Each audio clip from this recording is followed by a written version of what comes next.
तो भाई आज एक और कविता कह लो या अनुभव कह लो मतलब आधुनिक कविता के स्टाइल में लिखा हुआ है और अंचल उसकी लेखिका अंचल हैं, उनकी एक कविता अभी आप कुछ दिन पहले आपने अ, देखा होगा, एक वीडियो हमने बनाया था। तो एक और कविता है, ये मुझे अच्छी लगी, तो मैंने इनको इनवाइट किया कि यार इसको भी। ये मान नहीं रही थी, लेकिन फिर आखिर मान ही गई। तो यार अपनी कविता पढ़ लो पहले। इनका जी, नाम है आंचल पालीवाल। ये एपीवी में टीचर भी हैं और बहुत अच्छा लिखने लगी हैं अभी से, तो पढ़ लो इसको। जी। जब ये आसमान अपने हृदय में भारीपन महसूस करता होगा, तो क्या करता होगा? आज आसमान में फिर काले बादल छाए हैं। ऐसा लगता है मानो आसमान का हृदय बहुत भारी है। बादलों से कुछ हल्की-हल्की बूंदें बारिश बनकर गिरने लगी हैं। शायद वह अपने दुखों का एक छोटा-सा हिस्सा हमें सौंपना चाहता है। क्या बात है। अच्छा, इसको भाई मैं भी पढ़ देता हूँ। तो साथ-साथ इसका मीनिंग समझने की कोशिश करेंगे। जब ये आसमान अपने हृदय में भारीपन महसूस करता होगा, तो क्या करता होगा? तो ऐसा लगता है कि आसमान से कोई बहुत गहरा रिश्ता है अ, इस लेखिका का। और तो वो ये कह रही है कि जब ये इसका दिल बहुत भारी होता होगा, भारी दिल कब होता है? जब कोई कोई दुःख की बात हो, किसी कारण से गंभीर है जब कोई इंसान। मीनिंग तो इसका सिंबॉलिक है ना, पर पहले मोटा-मोटा मीनिंग समझते हैं। तो फिर ऐसे में ये आसमान क्या करता होगा? आज आसमान में फिर काले बादल छाए हैं। तो आसमान का ये वाला जो मूड है, ये वो पहले भी बहुत बार देख चुकी हैं और आज भी काले बादल हैं। तो लगता है कि आज भी इसका हृदय भारी है।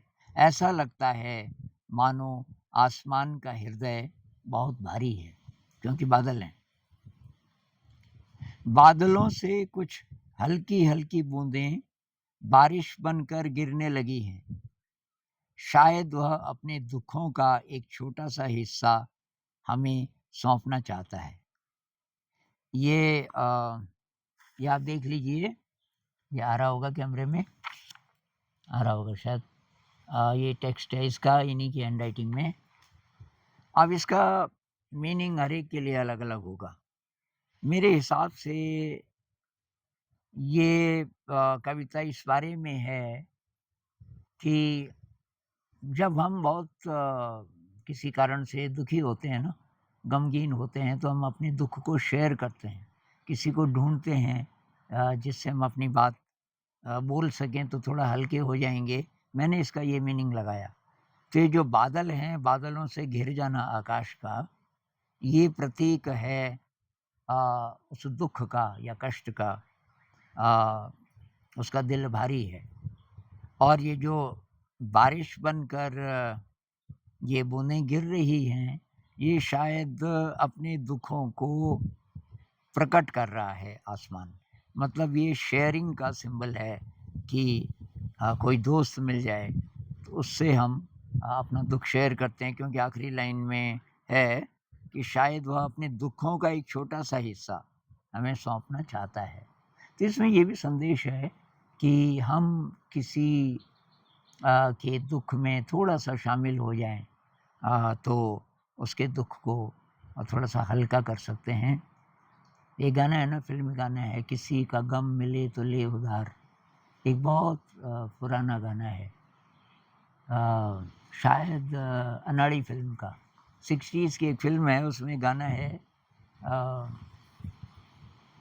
कि किसी के लिए हो तेरे दिल में प्यार, ऐसी-ऐसी कुछ लाइनें हैं और फिर है, किसी का गम मिले तो ले उधार। कोई किसी की ज़िंदगी में गम है, तो उसको शेयर करो उधार, वो नहीं देना चाहता, फिर भी आप उसको रिक्वेस्ट करो, भाई क्या हुआ? थोड़ा मेरे को बता तो सही। तो ये जो आसमान है इसको पता चल गया कि भई कोई तो मिला जिसके साथ मैं अपना गम हल्का कर सकता हूँ। बादल हल्के हो जाते हैं ना, जब बरस जाते हैं तो बादल हल्के हो जाते हैं। थोड़ी देर के लिए बादल फिर हट भी जाते हैं, फिर आपको आकाश अ, असली आकाश दिखता है, खुश बिना बादल के। कुछ ऐसा संदेश मेरे हिसाब से इस कविता का है। आपको क्या लगा इसका मीनिंग तो ये आप बताएँगे? तुम्हारे दिमाग में क्या था इसका मीनिंग? जब आपने लिखा तो क्या था आपके मन में? यही था शेयरिंग का भाव। शेयरिंग का भाव था जी। ना?